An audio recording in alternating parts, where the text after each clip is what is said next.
Hi, everyone, and welcome to another edition of Optimizing Your Success. I am your host, Dr. Ruth Gotian. For those who watch us each and every week, you know that I study extreme high achievers, and boy, do we have some great ones this week.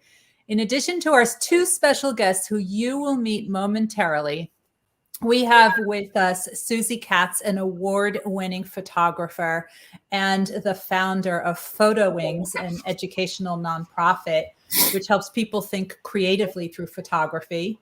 And of course, we have Devin Harris, our favorite Jamaican bobsledder and three-time Olympian. And we have Bruce Wiley, a writer, a journalist, a professor, a systems modeler, computational and digital health expert. He, I know, will momentarily tell us what day it is. And from Deloitte, we have two senior executives, Jeff Tuff and Steve Goldback. Thank you so much for joining us, Jeff and Steve. How are you? Doing great. Thanks for having us on. Yeah, thank you very much. I'm still starstruck from being with a member of the Jamaican bobsledding team. So you may have to give us a couple minutes to get ready here. We bring them on for the shock factor. Booyah, it worked. He's going to also teach us some, oh gosh, I'm forgetting, patois, right? Oh, you want to learn some? You want to learn some? Learn a little patois. All right. Steve and Jeff, you are both, Steve, you're the chief strategy officer at Deloitte, and Jeff, you are a principal there. And the two of you have written two books, and you have a brand new book, which I was really, really excited about, called Provoke. Why don't you tell us a little bit about your individual stories and then tell us how you met? And then we're going to dive into this book because as somebody who studies high achievers, I found it absolutely fascinating. So how did you guys tell us about yourself? The floor is yours. Wow. I'm famous in these interviews for ripping the virtual mic out of Steve's hand. Yeah. So I'm politely giving the floor to my co-author. I'm kind of in shock here, Ruth. This is like a first time thing. So Jeff and I go back a long way. We both started our careers at a company called Monitor Group, which was founded by Michael Porter and a group of his colleagues out of Harvard Business School. And Monitor was subsequently acquired just under 10 years ago now by Deloitte. And Jeff and I spent the bulk of our careers there. Jeff a little bit more on the innovation and marketing side, and I was a bit more skewed to strategy, but we were very much sort of just friends for a long time.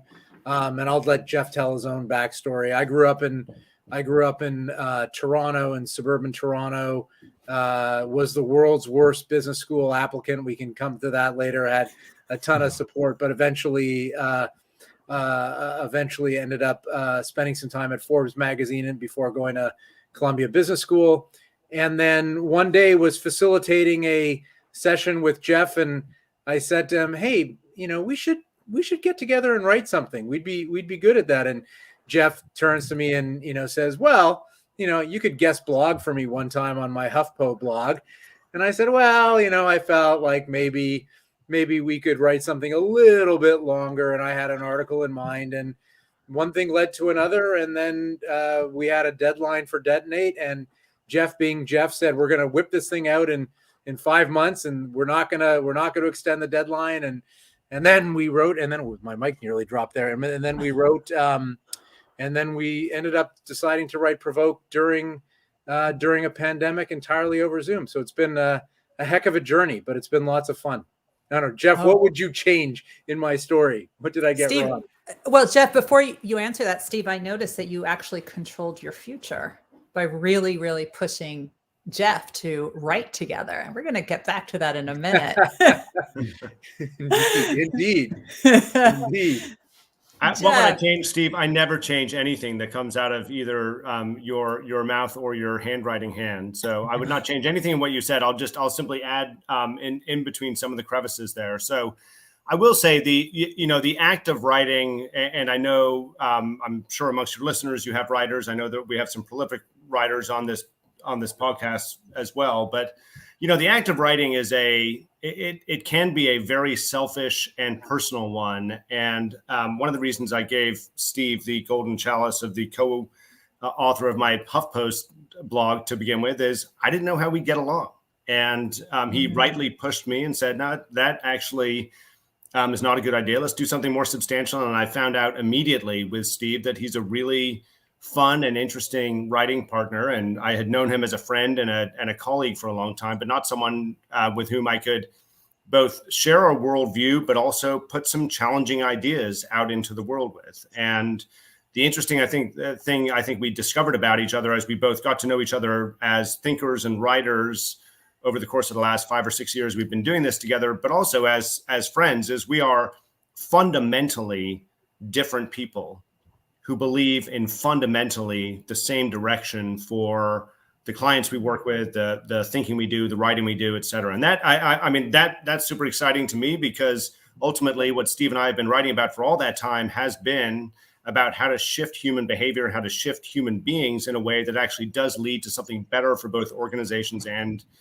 for people. So it's been a fun journey, no matter what sort of ribbing we give each other on in settings like this. That's what makes the best partners, right? Right. Now, Bruce and I we both write for both Forbes and for Psychology Today, and we're both academics, so we write academic articles as well. And it's very different when you write solo and when you partner with someone, because people have very different thought processes, writing styles, and everything else. But yet somehow it magically works for you so much that you wrote 2 books together, one in the middle of a pandemic. What was it like just blending your different writing styles together? I would say smoother the second time around than the first time around. Yeah.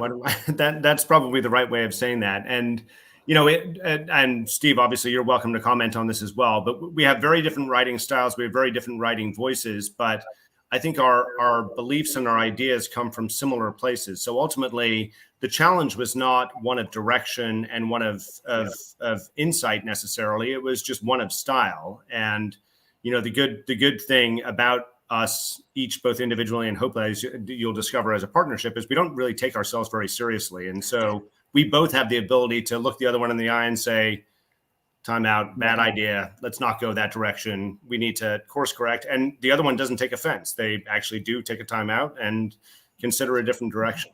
Yeah. It's about listening. Yeah.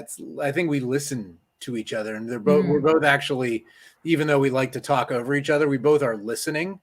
And it's funny because I was going to say we don't take ourselves too seriously. We both want to be funny. Like we actually, like to some extent, it would have been terrible if all we wrote was a boring business book. And to some extent, we think we'll have more impact if we're more engaging and sharing a bit of our personal, anecdotes.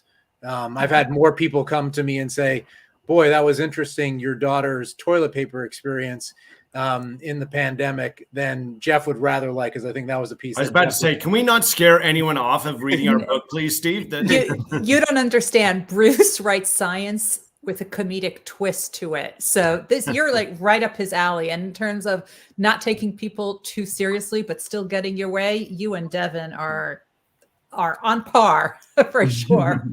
And toilet paper is always relevant. Especially during a pandemic. It always will be now. Indeed. All right, guys, let's talk about how you went from your backgrounds of marketing and strategy to really writing your latest book, Provoke, which is really about human behavior and really charting your destiny. How did you make that what some would call a pivot in order to really come up with the idea of the book and start writing it?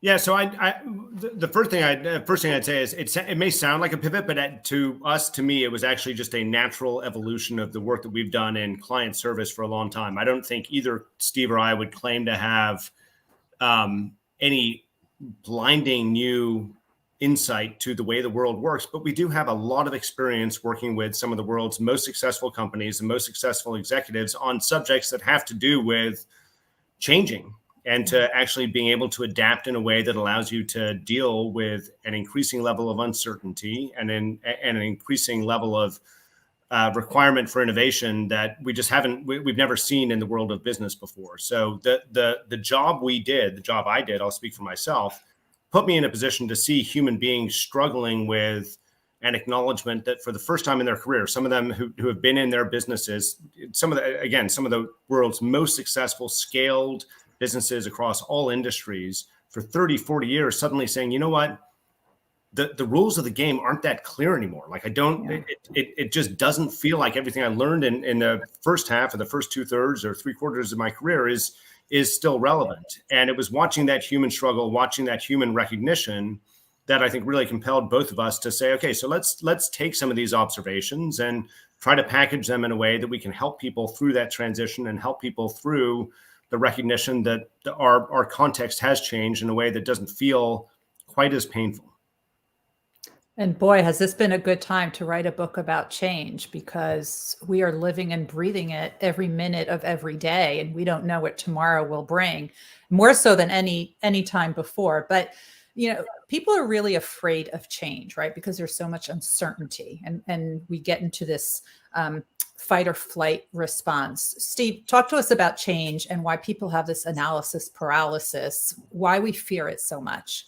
Yeah, well, that's actually one of the reasons why we wrote the book was, and I know that you're particularly interested in high performance. We saw all these high performing executives who have been so successful in managing through what we would characterize a linear evolution of business over time. And as we've seen so many technologies grow in exponential ways, and those technologies are really enabling business models that are an order of magnitude better than in terms of what they can do for customers, or an order of magnitude cheaper in terms of their costs and their economics.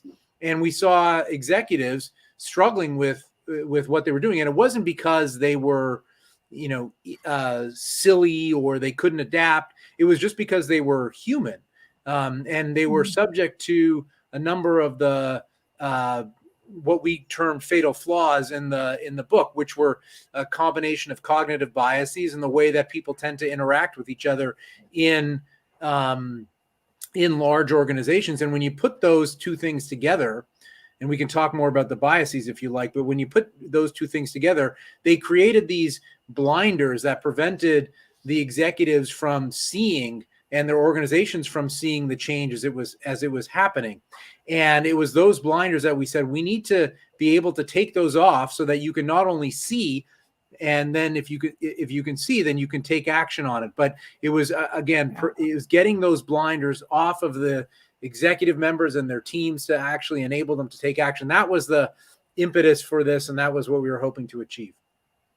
I love it. And it really blends in beautifully with all the adult learning theories, where we say you had an experience, you reflect on it, but the real change occurs when you take action based on that reflection, which is exactly what you guys were talking about, right? Absolutely. And I would say, well, sorry, Ruth, were you going to ask something? No, go ahead. Well, I would say not only do we agree with that, but the further complication in all of this is that we are all now living in a world that has a different contextual reality than the world that we grew up in. So even if you can apply lessons from the past and lessons from your previous moves to today's world is different. There is a reality about the nature of change itself and the fact that it is accelerating on account of the impact of exponentials and exponential change, which again, we can talk about in more detail if you'd like. That means that the operating environment that any executive has these days, whether you're talking about a commercial entity or a nonprofit or a governmental agency, it is different than it ever has been before. And it's going to be increasingly different over time, which is why one of the skills that we believe is so critical for most senior leaders these days, most high achievers, is the ability to deal with uncertainty instead of risk. We are no longer living in a world that is predominantly governed by risk. We're living in a world that's predominantly governed by uncertainty. Oh, I like that. That's a tweetable phrase. Say that again. Mhm. You're no longer. We're no longer living in a world. I can never repeat the same thing again, but we're no longer living in a world that is Because predominantly. he doesn't like to governed by write things risk. down. Yeah, no, I never like to write. I don't take notes, and unfortunately, all these ideas. He's a writer that doesn't like to write things down. we're increasingly living in a world that is no longer governed by risk. We're increasingly living in a world that is governed primarily by uncertainty. I'm sure there was a smoother way. How does Jeff? How does one navigate that nuance between the thriving in the swirling sea of uncertainty versus mitigating risks? Hey, Devin, I know that you asked Jeff that. I want to jump because this is something he learned this trick from me. Yeah, I did. He stole the virtual mic. He learned that as long as you just say, "I'm going to steal the proverbial mic from Jeff," you can interrupt and be rude anytime you want. Exactly. But I want to answer this personally, Devin, is because this is something that when we were writing Detonate that I personally really struggled with. And what ultimately really helped me with the difference is risk is something that with a reasonable amount of information, you can really develop a good probabilistic model for something happening. So risk is almost like a poker game, right? You've got a hand, right? And I'm really a big fan of Annie Duke's thinking in bets. You've got a hand, you know how many cards are left in the deck, you know the chances of your opponent maybe drawing out on you, or this is something that's very knowable. That's risk mitigation, right? You can make a good decision. You can understand that you took a good risk, and sometimes bad outcomes will happen, and you can mitigate against them. Uncertainty is literally where you're dealing in a world of 50-50. You're dealing in a world where you can't know, and you can't know with any certainty. So what the actions you've got to take to deal with that are extraordinarily different, and the probabilities simply aren't fundamentally knowable with any reasonable amount of effort. And so therefore, Jeff and I are fond of talking about these minimally viable moves to learn and to put some more contours around those uncertainties. And that's why we're such big fans of taking action, because mitigating risk involves studying some data that will be consistent in the future. We can't do that for uncertainties. We've got to somehow navigate in the darkness. How do I do, Jeff? I think you did well, but you know who did better? Susie? Bruce put up a background of toilet paper. So the fact that didn't throw you off in the middle of what you were saying, I think is remarkable. But no, obviously, as you might imagine, Steve, I completely agree with you. And I don't know, Devin, if that feels like it met the answer, but ultimately the key difference that Steve talked about there is risk is measurable and therefore it's manageable. Yeah. So I was trying, as Steve was talking, forgive me for my mind straying to a bobsled track and dealing with That's the what I was uncertainty. thinking, Devin. Yeah. I was like, you are from a tropical island. Talk about uncertainty, right? You from a tropical island, and they're putting you on a freaking bobsled, and you're afraid of speed and heights. That spoke more to risk to me than uncertainty. Although as I think about the uncertainty, swirling in the sea of uncertainty, as a bobsled driver going down the track, because you've done all this practice, you are reasonably sure of what's going to happen. But there's this uncertainty there. You could miss one entrance, one take onto the corner, and you're all over the place. And there's a tendency. Was that? That happened? Yeah, that happens. And so the human tendency is to want to grab a hold of the ropes, the reins, just to like manhandle the sled to do what you wanted to do, but that only makes things worse. How do you advise, or do you see people operating effectively in this world of uncertainty versus risk? So the super cool thing that I hear you talking about, Devin, is you're actually hitting at the heart of what Steve and I have tried to convey at both books, which is not that in Detonate you need to blow up everything, or in Provoke you need to only deal with uncertainty, but you have to strike a balance. And I will admit, I think it's true, I've never ridden a bobsled. If I did, it was on like a carnival. What's wrong with you? Ride. I know, I'm sorry. But my guess is there's lots of data around what makes bobsleds run well on tracks. And there's lots of data about what height walls you want and how you get in the bobsled and how you run the thing. but not all of it is knowable. There is still some degree of uncertainty that happens when you go down the track. And so you do everything you can to take the risk out of a run and to go as fast as you possibly can while staying safe down a run based on all the historical data. But you also pay attention at every single twist and turn, ready to do a slightly different maneuver if the future unfolds in a different way than you had anticipated. That is the expert notion of what it means to deal with uncertainty in the face of having managed for risk. The challenge that we have is that most organizations are not set up to be that balanced and to be that flexible. We have rigid management systems, we have rigid playbooks, we have rigid ways of thinking that allow us to manage risk out of decisions. And sometimes they might allow us to actually go and experiment and do things a little bit differently to explore the contours of uncertainty, as Steve talked about before. But very rarely do they teach us the skills of a bobsledder, or as we talk about in Provoke, the skills of a sailor who may be able to put in place all of the strategies to mitigate the risk out of a certain sail or a bobsled run, but still has to be awake at the wheel and understanding that the future is unlikely to unfold exactly as planned, and who is ready to course correct as needed. I think you're speaking exactly to the photographer's life. So many of these photographers, I'm sure, yeah. Yeah, the conflict photographers, the documentary, the editorial photographers that we were even speaking with today, they go in thinking they're going to have an assignment, and it turns out that maybe the world is turned upside down in a minute, and they've got to be nimble, they've got to be observant, they have to be thoughtful, they have to be very good critical thinkers. And they have to really be observing who's around them and who are the best people that they can learn from to move forward. And I think that's a bit of what you're saying as well. Absolutely. Again, a world, not a world I know very well, but Susie, based on what you're describing, I can almost immediately see the analogy there. I mean, how many times have you heard, Susie and Bruce, the idea that a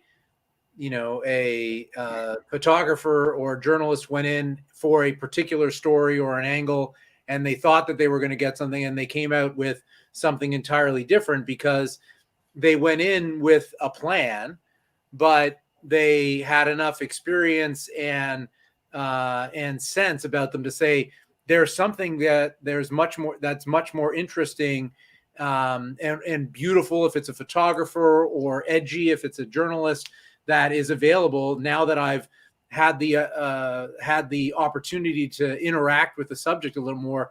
That first story was boring, and that's the second story is a lot more interesting, and we see that a lot with very successful artists and journalists and people who can capture the human essence, I think. One of the interviews that we did today, the photographer was talking about staying ahead of the story. That if you wait for whatever you think is going to happen, you may be too late. But if you've studied, you've researched, you've talked to a lot of people, you get a feel for what's going on around you, then you can be ahead and you can anticipate where the story is going to be. And it sounds like that's what you're speaking to as well. Yeah, that's sort of like buying 5,000 rolls of toilet paper. You were anticipating what's going to happen.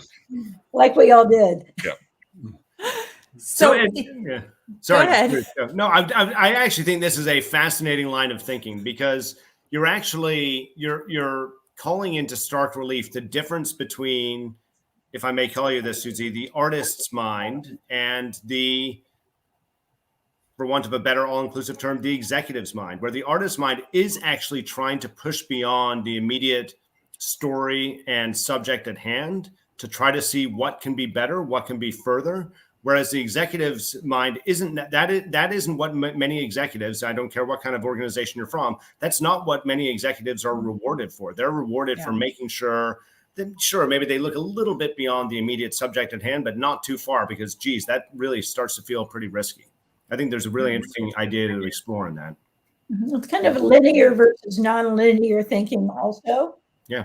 So many people are in silos, and that's a lot of what my nonprofit is about, is to get people to think about who else you might collaborate with, what direction you might go that might be different than you would have thought initially.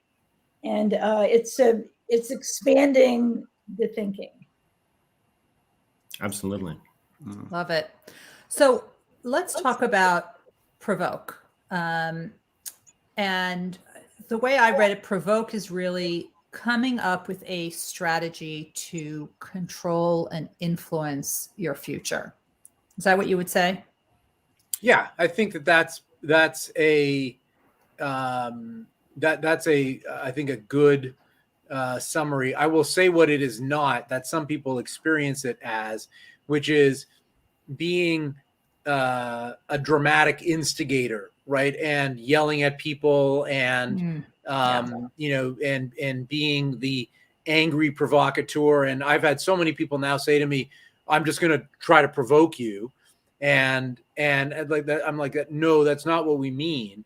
And by the way, if they read the book, they'd realize that's not what we mean. So these are people who read the title and then assume they know what we mean. Yeah. So. Yeah. Well, and what we do mean, though, is you are trying to directly influence people's behavior. Yes.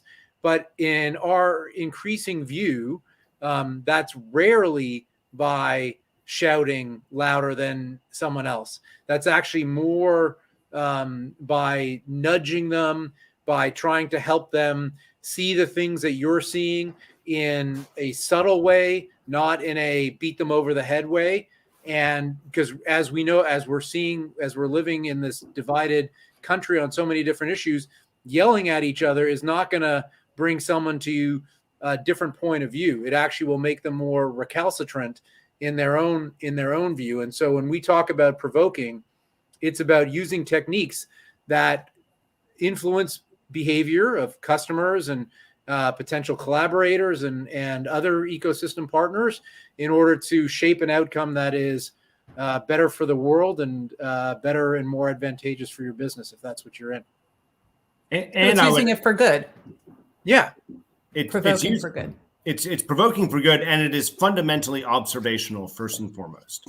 It's about being better observers to be better provocateurs in the long run. And we can dive into some of the ideas, the models we have in that, Ruth, but it's no one can provoke the future in an effective way unless they actually can observe what's happening today and what's happening with individuals around them in a better and less obstructed view. I love it. And I do want to talk about some of those models. I did realize that there are some parallels between your work and my work, because a lot of what you talked about, influencing the future and taking action, really what high achievers, instead of talking about one day, they actually make today day one and get to work. And that really sounds like a lot of what you were doing. So I'd love to know about some of these techniques that you were referencing. How can we start provoking for good? So Steve, why don't I set the context here, and then it'd be great if you can dig into some of the fatal flaws in a bit more detail. So give him the negative stuff. Yeah, give him all the negative stuff. So the first premise we've kind of touched on already. We're living in a time where we're increasingly shifting from being in a world of linear change to one of exponential change. That brings with it an increasing level of uncertainty, and we have to become better managers and leaders in the face of uncertainty than managers of risk. We've talked about that. That's the underlying premise. The simple reality, though, is that uncertainties do resolve. They just do. Some uncertainties kind of go away. So many of us remember the old Y2K scare, where we thought the entire world would collapse because the computers couldn't possibly flip from 1999 to 2000. Turns out that didn't happen, and we seem to have made it out alive. But some uncertainties do become reality. And when they become a reality, they shift from being a question of if they're going to happen to a question of when they're going to happen.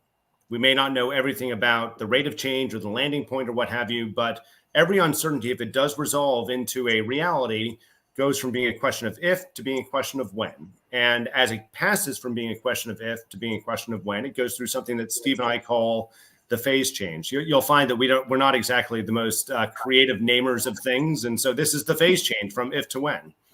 Our core premise in Provoke is that the best leaders, number one, position themselves to see the phase change earlier than others.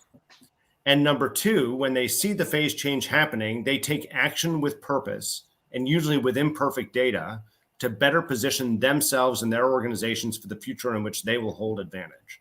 And so we can talk more about some of the models for doing that and what it takes to actually to create the position to be able to see the phase change and take action in the face of the phase change.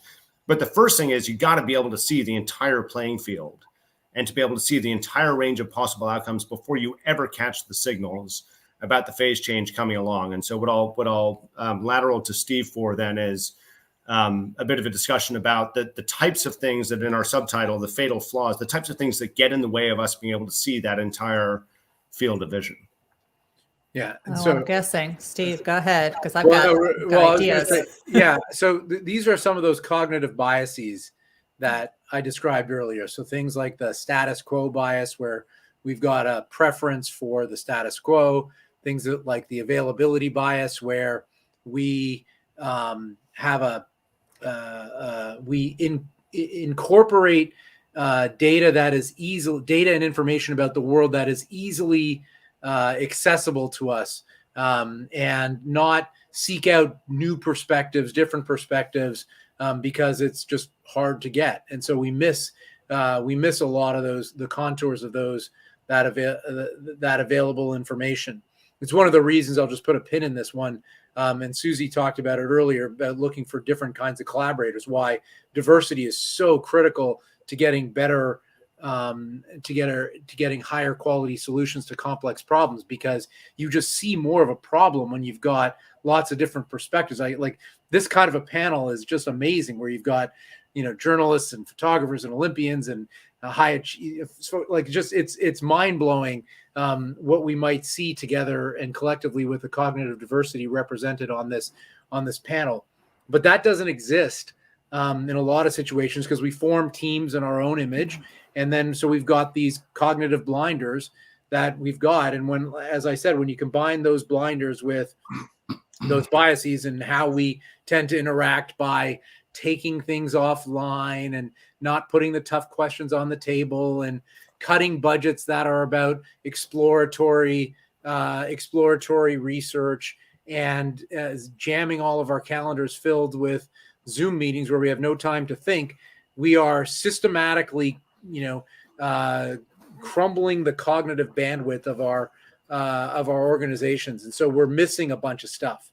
And so what we're saying by the whole notion of taking action is just getting some momentum, making, as you said, Ruth, making today day one, making what Jeff and I like to call a minimally viable move to do something, right, is the cornerstone of what we talk about in Provoke. And what you do and how you do it, we think is tied to where you sit in that phase change, right? So if you're early on, still in the if phase, you would take different kinds of action in order to effectively provoke the future, versus if you're way late in the game, right, and you're just realizing that cars are predominantly going to be electric in the future, right? You may have a different strategy than if you're, 15, 20 years ago and saying, well, maybe I could imagine a future where more cars are going to be electric, but we're well past that point now. And you see the different strategies and how they've been effective, say, in that space. That's what high achievers do. They work with the information they have, and when the information changes, they change with it. Absolutely. Yeah. All right, Jeff. So we need to know other things that we can do. Well, so Steve hinted at this pretty overtly, but just to be super clear, the very first thing is remove those organizational blinders, remove the things that stop you from seeing the full range of actions by introducing cognitive diversity to your teams. And no great surprise, cognitive diversity comes from actual real diversity of people from different backgrounds and different perspectives and different histories who can all come together and work together effectively. The simple, unfortunate reality, well, maybe it's not that unfortunate, maybe it's pretty fortunate. We're not going to stop being human anytime soon.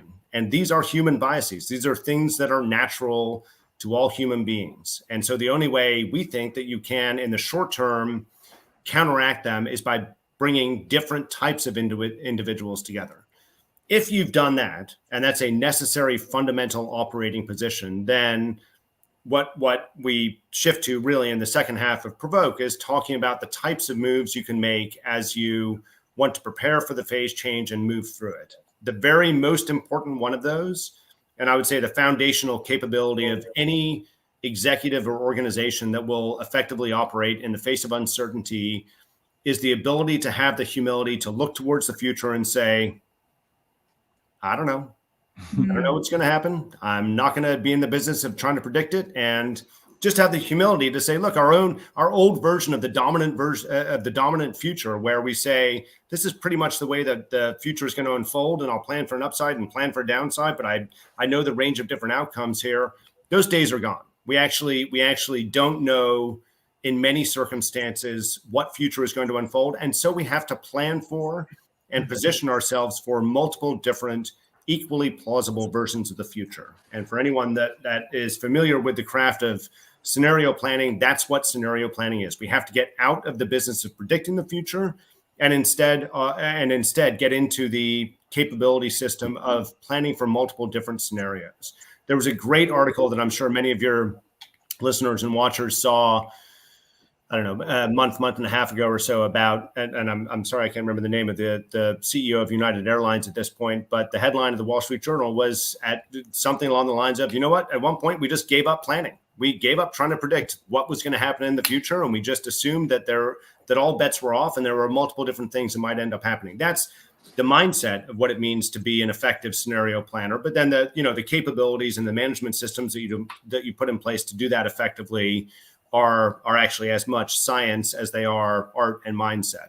So there's 5 different, if you will, provocation strategies or acts of provocation that Steve and I write about in the book. And Steve, I'll give you the warm call that I'll let you handle the ones that happen once you enter the phase change. But the most important one is the ability to envision the future in a different way as a scenario planner. Scenario planning, though, doesn't matter, and it actually is worth nothing unless you can actually use that way of looking towards the future to position yourself differently. So the great mistake that a lot of companies make around scenario planning, and there's lots of really good scenario planners embedded in some of our most successful organizations these days. They go through it as an interesting intellectual exercise. They do the scenario planning. They say, the future could really be different than we're planning on it. So let's make sure we kind of keep that in account as the future unfolds, but we're still going to keep on trucking towards this dominant version of the future that we are set up to be able to succeed in. The scenario planning only matters if you can take that ability to envision the future and use it to position yourself better to prepare for the phase change. And when I say position yourself to better prepare for it, I mean actually shifting your investments to reflect at any given point in time with some degree of dynamism, not through the annual planning cycle, but with some degree of dynamism, what your relative belief is in each of the different scenarios that you've planned for the future. And as Steve knows all too well, I could actually now go on for 3.5 hours on scenario planning and how you do it effectively, but I will resist the urge and hopefully get us back on track here. So, well, I do want to put a pin in that. Yeah, I do want to put a pin in that for a moment, because this is literally what Bruce does for a living. He's a systems modeler, and he's been doing this basically to track COVID scenarios. And he's been doing it for the last 20 months. Bruce, I'd love to hear you weigh in on this whole scenario planning. Well, I was going to talk about my scenario planning when it comes to toilet paper, because it applies to all those things. Now we got you stuck. Versus sources, plan for the future and those things like that. But if we must talk about COVID, then we can talk about that. Yeah, I mean, I think similarly, there was this myth. We do a lot of computer modeling where we model what would happen. We create these kind of virtual populations, virtual United States, and then we would see what would happen with the spread of the COVID-19 coronavirus. And I remember early on, a lot of the thinking was like, oh, well, you're forecasting the future. You're predicting the future. We're like, no. No one can predict the future. I mean, I can't even predict what I'm going to eat for lunch, let alone like avocados. Avocados. Yes. Avocados. Definitely avocados. But beyond that, there's uncertainty. So to say that, this is absolutely going to happen in a month or 2 months is kind of ridiculous. But instead, you can run many, many different scenarios, and then you want to create a plan that is robust enough to account for a large percentage of those scenarios. And I think that people had trouble wrapping their heads around that, because they're like, no, tell us what's going to happen.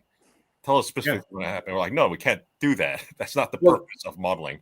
So, yeah, and the hardest thing that I think the world struggles with when it comes to modeling a virus that's novel is that there are actually two factors that are important that are unknowable. One factor is the behavior of the novel virus itself. And another really important factor that I don't think we talk nearly enough about is the collective human response to it. Mm-hmm. So people always like to talk about this particular virus is this variant is the most contagious. It's more contagious than chickenpox. But at the same time, there's a strong proportion of the population who has been doing things to mitigate spread. And so what role does the different behaviors play in modeling? And you've got to, when you're trying to model those two uncertainties, it's an incredibly different thing. And so I think there's modeling uncertainties, which it sounds like what you're doing, Bruce, which is taking a collective view of all the different things that are uncertain, assigning them some probability, and doing a Monte Carlo, if you will, simulation on what the world could look like.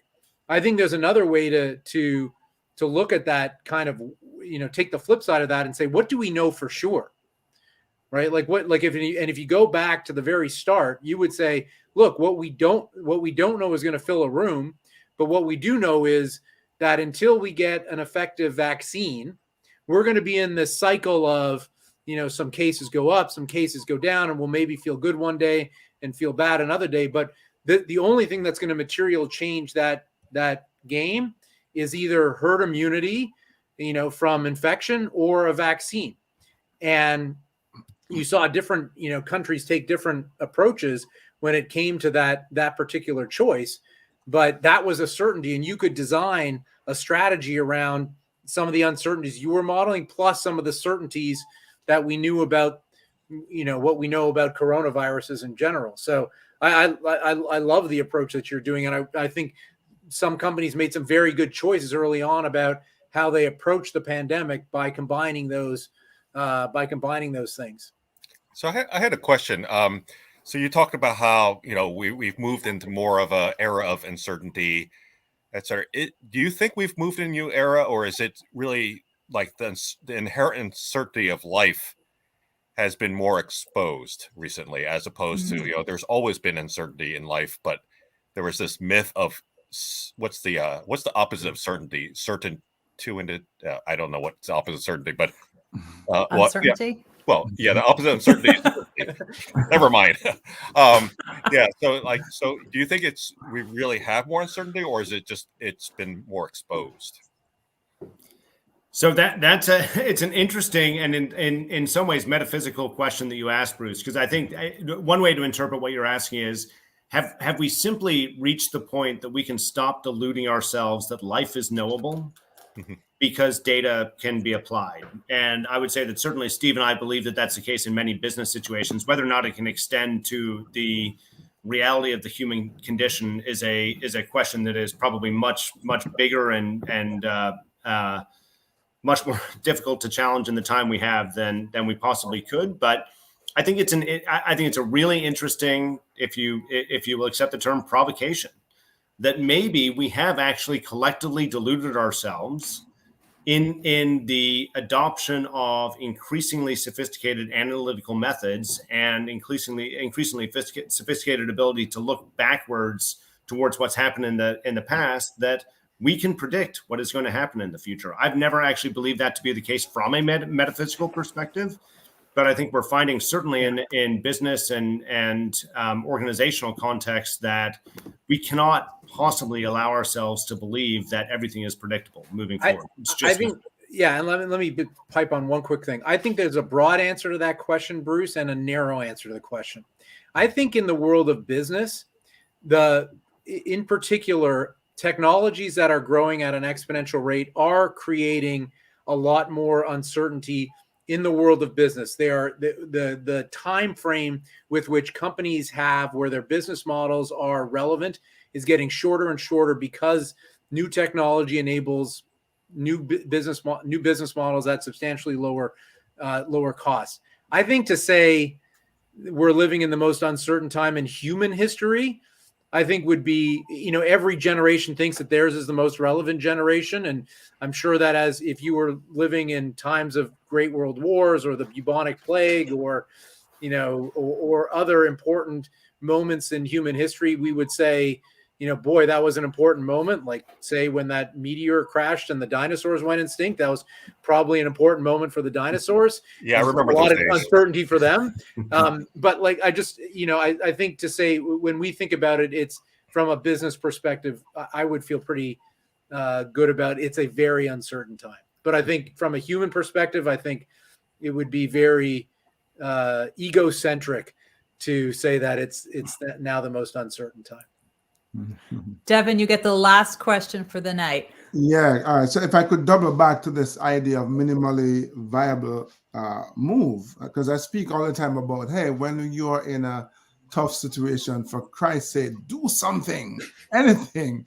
What is it that causes us to kind of stand there and like the deer caught in the headlight, just not doing anything and ruminating and catastrophizing, as opposed to, I love the term, I'm going to steal it now if I may, doing that minimally viable move, taking that minimally viable move. We think too much and we analyze too much. I mean, we have been taught especially again in the context of organizations and business, that if we analyze data, which is inherently retrospective, we can make better decisions for the future.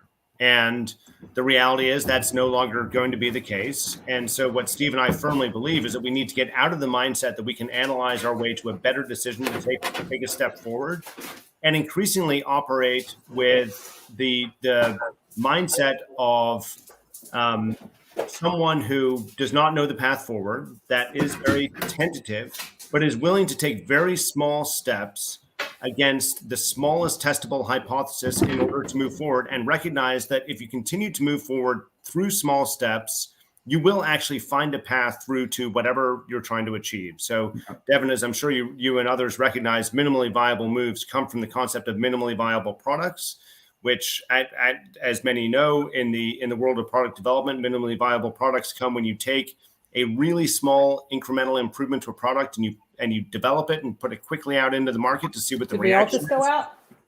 And if it's positive, I think we may have lost Ruth there, but if it's a positive reaction, you continue on down that development path. If it's a negative reaction, you course correct. Yeah. We can take any management decision and likewise boil it down to the smallest testable hypothesis to take a step forward and stop getting stuck, as you put it, Devin, like a deer in the headlights, wondering when we should move, wondering when we should take the right step, and instead take a safe, small step to find the path to where we want to be able to go.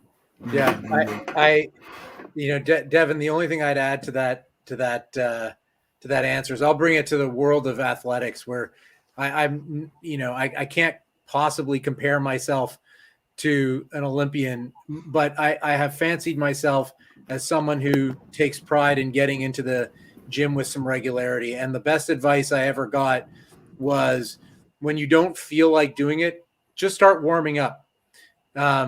Just start warming up and you'll figure out what to do and do something. It's always better than doing nothing. And that was some good coaching advice that I got early on in my in my resurgence in getting to the gym with more frequency. It's just don't worry about what you're going to actually do. Just start doing something, and then you'll figure it out as you go. And it's the classic: a body at rest tends to stay at rest, and a body in motion tends to stay in motion. And so you want to just apply that principle. Yeah, you're telling this to a bobsledder, Steve? Exactly. Well, I'm not explaining it. I'm just saying it's like an athletic thing. It's like, just start doing something.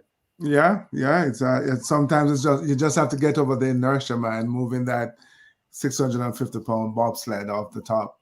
Ruth, you're back.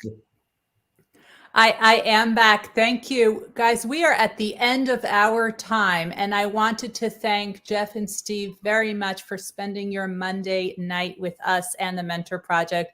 This was a really stimulating conversation, which I loved. The name of the book is Provoke. Go out and get it and really understand how to have a positive, impactful influence on your life where you can actually take strategic control of your future. I want to thank as well Dr. Bruce Wiley, Devin Harris, Susie Katz, and of course, behind the scenes, Dr. Debbie Heiser and the Mentor Project for hosting us each and every week. So thank you so much. For those who are listening to the audio version on the podcast, which comes out a week after the video cast, please leave us a rating and review so more people can find us. For those of you celebrating Hanukkah, have a wonderful Hanukkah and see everyone next week. Thank you so much. Bye, everyone. Thanks, everyone. Bye-bye. Bye-bye.